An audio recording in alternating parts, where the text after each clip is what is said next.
Yo, what's going on, guys? And today we'll be talking about, according to Lakers Nation, take it with a grain of salt, the Lakers are interested in Onyeka Okongwu. If I'm the Hawks, I'm not trading Onyeka Okongwu because I'm trying to find a center to pair with Onyeka Okongwu to be like a yin-yang to figure it out because he's on such a cheap deal.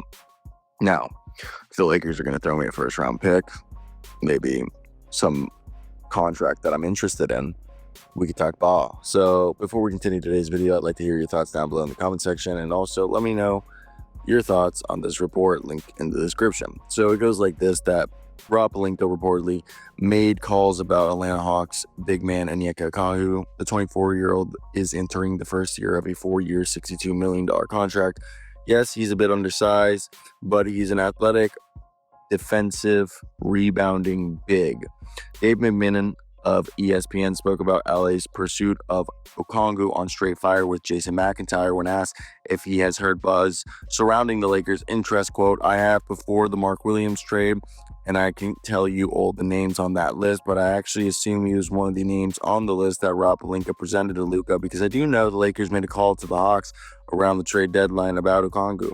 I think a lot of athleticism, absolutely. In terms of being a perfect fit, maybe not. They may not get a perfect fit, though. Clint Capella of 2017-18 might have been the perfect fit, but we're in 2025, 26 now, so that's kind of the spot they're going to be in. I'm of the opinion to not go all in on a Nick Claxton or someone who's making 20, 30 million. They're going to have the taxpayer mid-level available to them. So I try to go and get a guy at that level. And if he doesn't prove to be the best fit, and make sure you're holding on to one of your picks, and then you come to try pursue something February." End quote. Now, I don't really agree with that. Look, this deal kind of has fallen up. I don't know if it's true or how much validity, but you guys will see in a post, it's probably out now, that Eric and I, the full video is out now, but the individual clip from that full 2-hour video is going to come out discussing how Eric suggests that Daniel Gafford could get traded to the Orlando Magic. Orlando sends Cole Anthony to the Mavs. Jet Howard goes to the Nets. And eventually then another trade's done where Daniel Gafford is traded from the Orlando Magic to the Lakers for either Kleba, and a young guy, or some sort of deal you guys can put together there. Again, obviously, the Magic would be compensated with draft picks and cap flexibility. Now, to me, I know that Contavious Caldwell-Pope is someone that allows them to get some cap flexibility. They can move him. However, Okongwu, let's go back to that. I don't think the Hawks are moving him unless, they get a first-round pick back and they have a center plan. Clint Capella lost his hops. I don't think they bring back Clint unless it's on a minimum. And the center market, this free agency, is pretty barren.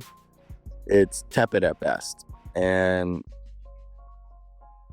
if I was the Lakers and I looked at the situation, you have yourself, obviously Miles Turner staying. Brook Lopez is the most realistic center that's going to be available, who's a drop big.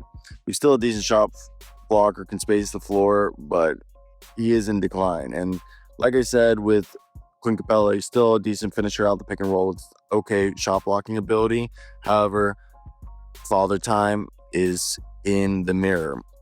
I think Mason Plumlee, maybe a Steven Adams could be available. But a lot of the people who could be available might be returning to their teams, and it's not what they need. If I was Atlanta, I'd be trying to pair up a Mo Wagner if he felt like his knee was right with Clint Capella. If I'm the Lakers, Mason Plumlee, Jackson Hayes, center by committee could be the approach.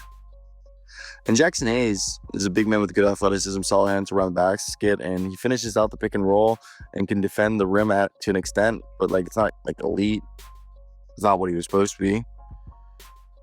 And I don't think bringing in an energy big man like a Paul Reed, who will set strong screens but is undersized, regardless of how strong he is, to beat down low, bigger foes in the paint, But Thomas Bryant could be some guy. He's regained his mojo in Indiana.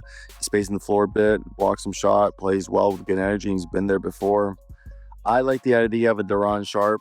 He'd help you out. I mean, Jericho Sims is a bouncy guy who could be a lob threat. Hypothetically, Marvin Bagley. And then Isaiah Jackson's coming off that Achilles. DeAndre Jordan is old as hell.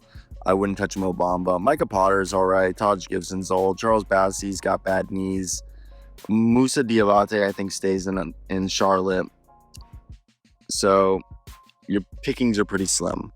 And I don't think Atlanta is going to be giving up Okongwu because those pickings are slim. So as long as you have Okongwu, you're in a better position than the Lakers are. So I wouldn't do that unless the Lakers offer you a similar deal they offered for Mark Williams. If not, I'm passing, and I say, call me when you're serious about giving me an offer where I can actually have a way to succeed past Okongwu.